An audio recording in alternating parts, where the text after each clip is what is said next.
Whatever hour you woke, there was a door shutting.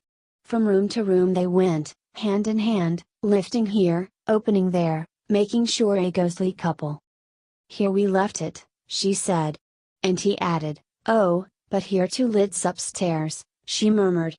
"And in the garden," he whispered. "Quietly," they said, "or we shall wake them." "But it wasn't that you woke us." "Oh, no. They're looking for it, they're drawing the curtain, one might say, and so read on a page or two. Now they've found it, one would be certain, stopping the pencil on the margin. And then, tired of reading, one might rise and see for oneself, the house all empty, the doors standing open, only the wood pigeons bubbling with content and the hum of the threshing machine sounding from the farm. What did I come in here for? What did I want to find? My hands were empty. Perhaps it's upstairs then? The apples were in the loft. And so down again, the garden still as ever, only the book had slipped into the grass. But they had found it in the drawing room. Not that one could ever see them. The window panes reflected apples, reflected roses, all the leaves were green in the glass. If they moved in the drawing room, the apple only turned its yellow side. Yet, the moment after, if the door was opened, spread about the floor, hung upon the walls, pendant from the ceiling, what?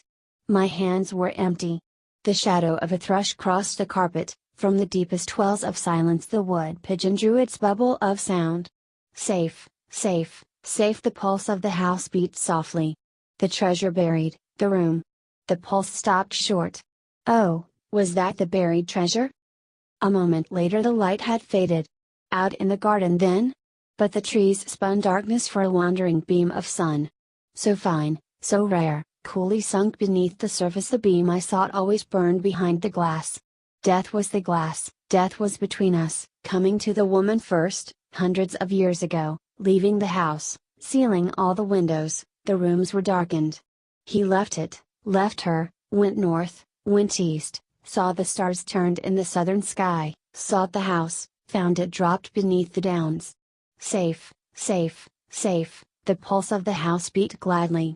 The treasure yours. The wind roars up the avenue. Trees stoop and bend this way and that. Moonbeams splash and spill wildly in the rain. But the beam of the lamp falls straight from the window. The candle burns stiff and still. Wandering through the house, opening the windows, whispering not to wake us, the ghostly couple seek their joy. Here we slept, she says. And he adds, kisses without number. Waking in the morning silver between the trees upstairs in the garden, when summer came in winter snow time, the doors go shutting far in the distance, gently knocking like the pulse of a heart. Nearer they come, cease at the doorway. The wind falls, the rain slides silver down the glass. Our eyes darken, we hear no steps beside us, we see no lady spread her ghostly cloak. His hands shield the lantern. Look, he breathes. Sound asleep. Love upon their lips. Stooping, holding their silver lamp above us, long they look and deeply. Long they pause.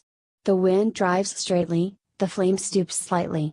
Wild beams of moonlight cross both floor and wall, and, meeting, stain the faces bent, the faces pondering, the faces that search the sleepers and seek their hidden joy. Safe, safe, safe, the heart of the house beats proudly. Long years, he sighs. Again you found me. Here, she murmurs, sleeping, in the garden reading, laughing, rolling apples in the loft. Here we left our treasure stooping, their light lifts the lids upon my eyes. Safe. Safe. Safe. The pulse of the house beats wildly. Waking, I cry, oh, is this your buried treasure? The light in the heart,